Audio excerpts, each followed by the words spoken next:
As a business strategist who has worked with clients both Michaela's size and Matthew's size, I'm going to walk through the optics of who's really in the wrong here and let you know exactly what I'd do if these were my clients. Make sure to go watch back the first video where I talked about Michaela and all the ways that I think she went wrong, as well as what I would do if she were my client. Today is all about Matthew. So to put something in perspective, when you are a company that is Matthew's size and you have spent years formulating something, you have spent all of this time and you knew it was going to be something super different, only to have a bigger company offer something super similar or seemingly the same, that is one of the scariest things that can ever happen. You feel like your entire livelihood is on the line.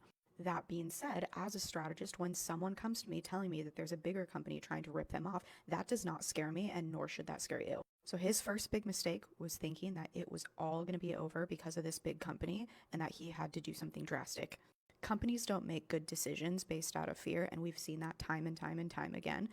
When really what could have happened is he could have been the Nikes versus Adidas, right? He could have been Nike. He could have been the one that had the really good quality, stands the test of time product, and they could have been the Adidas. All he would have had to do was assert in his marketing how they were different, and it would have been clear as day to the audience so they could still make a purchase decision. From a personal standpoint, I actually think he's good at marketing. Like, I think he has a good online presence. I think he has a great way of carrying himself.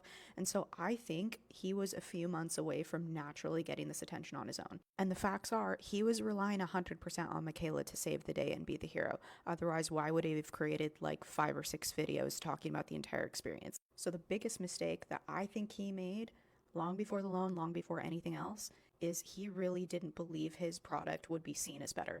Now he's risked his entire brand to be seen as the guy that went against Michaela. So now that we're here, what would we do for Michael if he was our client?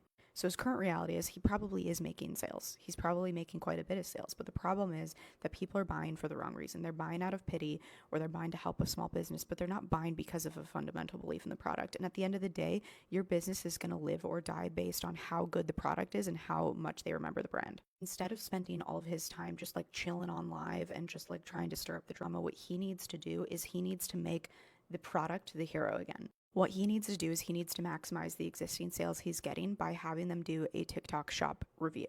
So he would be able to get better visibility in a good way for how good the product is versus anything surrounding a drama. So let this be a lesson. If you are a business owner and you see a competitor coming to you, don't just assume everything's going to be over. Really double down on the quality of the product and make sure that always speaks first. Final thoughts, I think they both fucked up in a massive way. But the moral of the story here is you absolutely, in order to succeed in business, have to believe in what you do. Otherwise, it creates situations and problems like this. But as always, let me know your thoughts. Who do you think was most in the wrong and where do you think it all went wrong?